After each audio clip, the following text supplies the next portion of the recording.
Axiom. Through alteration, humanity has managed to stabilise its immediate environment.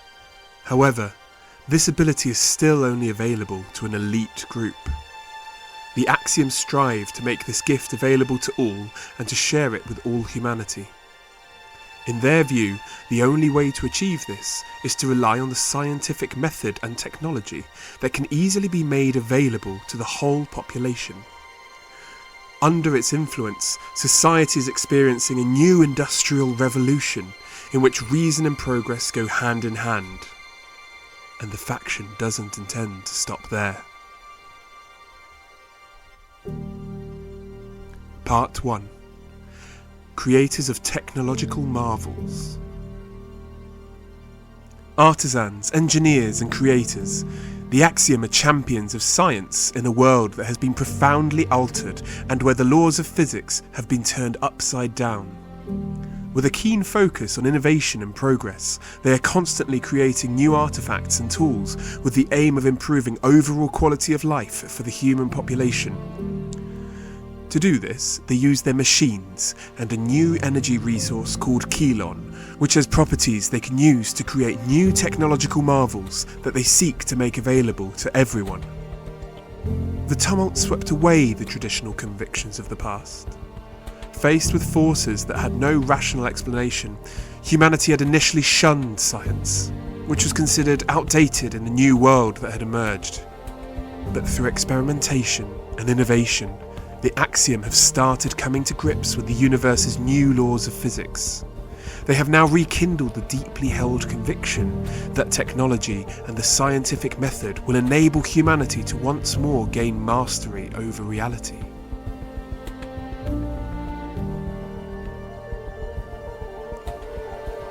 Part 2.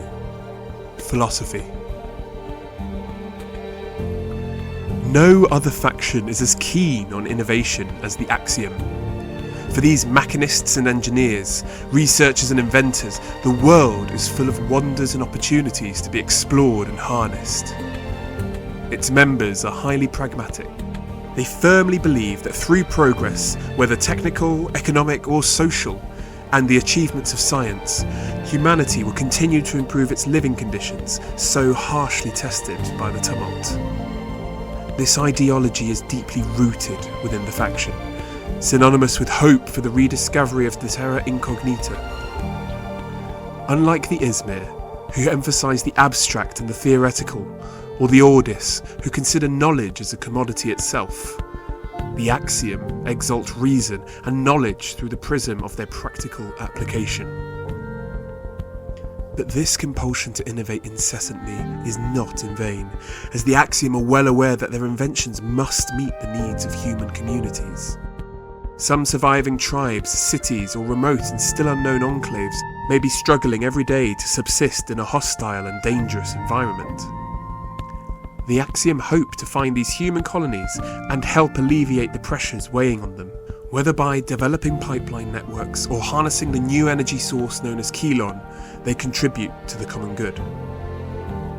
This humanistic consciousness is reflected in all aspects of the faction's life. From conception to manufacturing, Axiom engineers adorn themselves with a utilitarian vision. They continually ask themselves whether their creations will improve the lives of their fellow beings. However, they know that their progressive vision is not shared by all. The Muna or the Ordis often question the relevance of their ambitions, for reasons they do not always find justified. It is for diplomatic reasons that the Axiom have decided to disseminate the technologies they develop as much as possible, making them available to the widest possible audience, to demonstrate through example the validity of their approach. But they are acutely aware that this desire to see technology democratized must not come at the expense of humanity. They therefore aspire to implement reasoned progress, centered around recycling and accessible to all social classes without exception. Part 3. Organisation.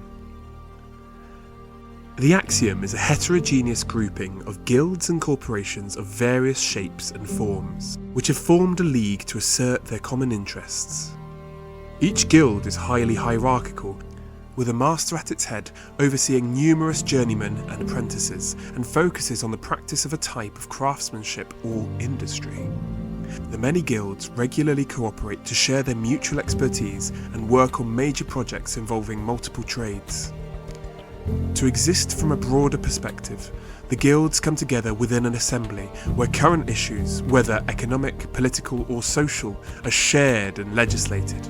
Only the masters can sit there to voice their opinions.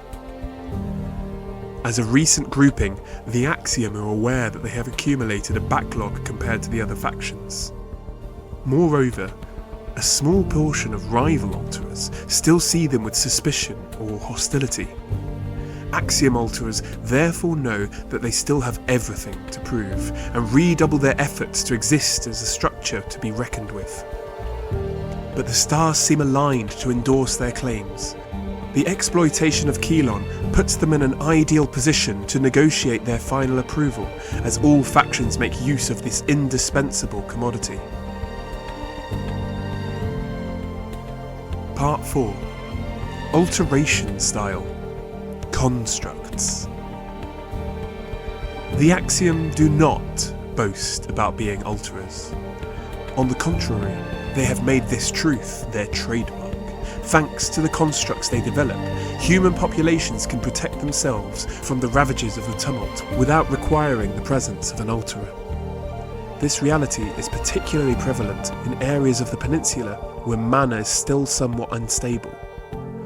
Obviously, constructs cannot replace the versatility and flexibility of alterers, but they provide a very interesting alternative where the influence of Ascartha, and consequently the speed of intervention of alterers, is drastically reduced. Handled by operators, constructs are mechanical artifacts that can take various forms. For example, three-dimensional puzzles or cylindrical cryptexes. But all are covered in symbols. Each symbol represents a concept, like a hieroglyph. By combining them, pressing keys, or making them associate in space, operators shape complex ideas. The Kelon core contained within the constructs then allows these ideas to express themselves and materialize within reality. Everyone is capable of learning the Kialo alphabet that brings together all these symbols, and thus manipulating constructs, without necessarily having an innate talent for alteration.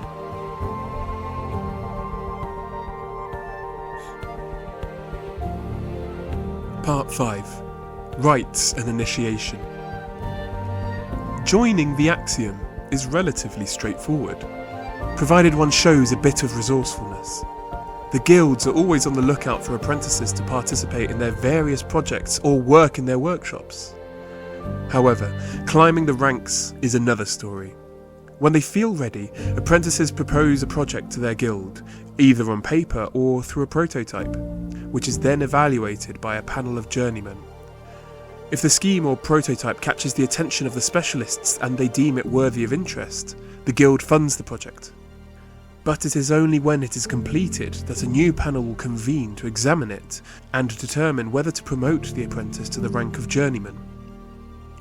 Becoming a guild master is much more complex. A voting system where each journeyman has one vote is implemented to elect this leader. And whatever happens, merit and expertise are the cornerstones of any ascent within the faction. Due to the difficulty of accessing abundant resources, the Axiom has centered its operation on a perfectly honed logic of recycling. Numerous recycling centers have sprung up here and there to collect faulty or obsolete tools and reintegrate them into the production lines in one form or another. It is not uncommon to see old stamps appearing on new creations, allowing the origin of all parts to be traced. But the Axiom know that these processes are only temporary crutches. If they want to ensure their longevity as a faction, they must find new veins to maintain their current growth and yield. That's why the rediscovery endeavour is a crucial issue for them, and they throw themselves wholeheartedly into the adventure.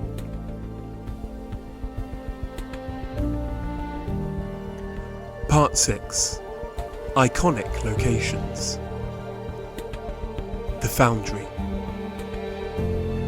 Located within the capital of Asgartha, the Foundry is the bastion of the Axiom faction. Within this cathedral of glass and metal, one finds forges, assembly workshops and endless production lines running at full throttle.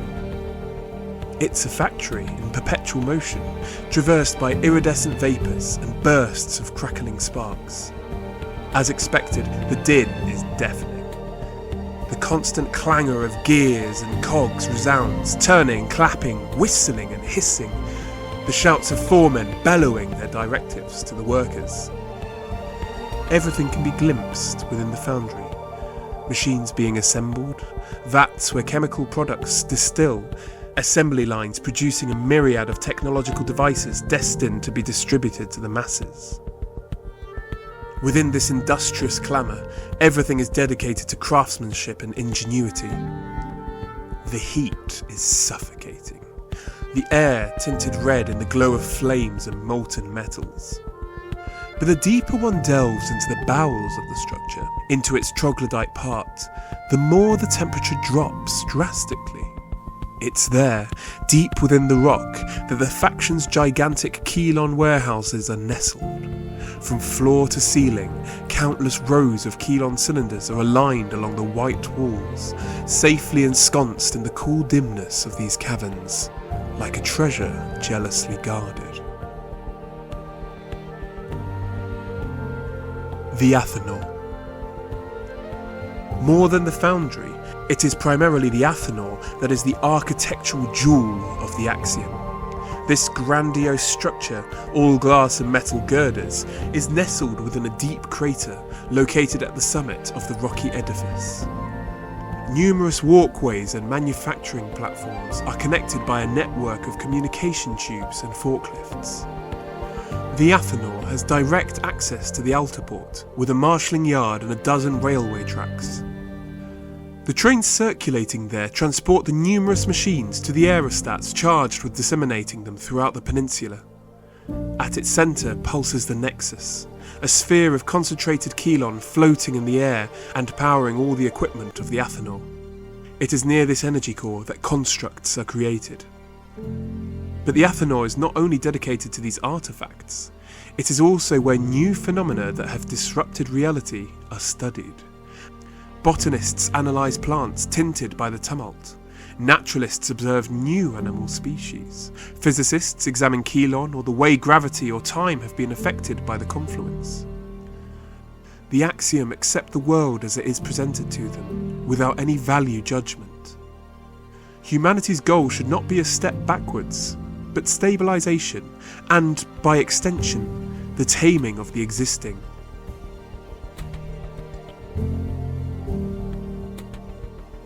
Part 7. Current objectives. Keylon democratisation. No one has thrown themselves into the exploitation and use of this fabulous energy source as fervently as the Axiom. The Prospector Guild continually searches for deposits, even as they become increasingly scarce in Asgartha. The faction's engineers are forsaking alternative energies like coal in favour of Keylon, because none can compete with its energy yield. The variety of forms in which it can be exploited, gaseous, liquid or solid, and its storage capacity, whether in canisters, tanks, crates or barrels. For the Axiom, the flourishing of the faction goes hand in hand with the widespread adoption of this energy. That's why they are very enthusiastic about its use, not hesitating to extol its virtues to anyone willing to listen. Grafts. By infusing an object with an idea of oneself, it is possible to link one's mind to it so that the object becomes a part of the bearer's identity. It is through this method that members of the Axiom have created grafts, these artifacts that obey the will of their holder by the sheer force of thought. Whether an additional limb or a prosthesis, a wide variety of models have been developed, each with a range of utilities. Equipped with pistons, cogwheels and mechanical joints, these grafts strap onto the body and are easily controlled once one becomes accustomed to their presence, as if they were another part of the body. These artefacts are becoming increasingly widespread in Asgartha, and the Axiom hope to expand these devices to the rest of the known world as it is rediscovered. Automata. One of the Axiom's flagship projects is the creation of the humanity's first robotic beings. The faction is on the verge of realising this goal, relying notably on the programming talents of Eidolon Ada Lovelace. Several prototypes have already been designed and tested away from the public eye, with results that are more than encouraging. With a bit of luck, they may be presented at the upcoming Prodigium, the grand technological fair of the Axiom. The faction hopes that these new marvels of engineering will mark a new turning point in the ongoing industrial revolution within the peninsula. Indeed, these automata could go where humanity struggles to venture, whether it be in hostile environments or even within the tumult itself. The Primordiae. A persistent legend among the Axioms speaks of the four Primordiae, very particular elements that could accomplish wonders. It is said that Kelon is the Primordia of fire, and Aerolith is that of air. If what is said is true, then there would be two other Primordia yet to be discovered, those of water and earth. Even though some Axiom scientists question the truth of these rumours, others have come to dream of finding these mythical materials. What new feats could they be capable of if the faction were to get hold of such resources? Many Axiom have joined the Expeditionary Corps to be the first to uncover them, or at least verify if these legends are founded.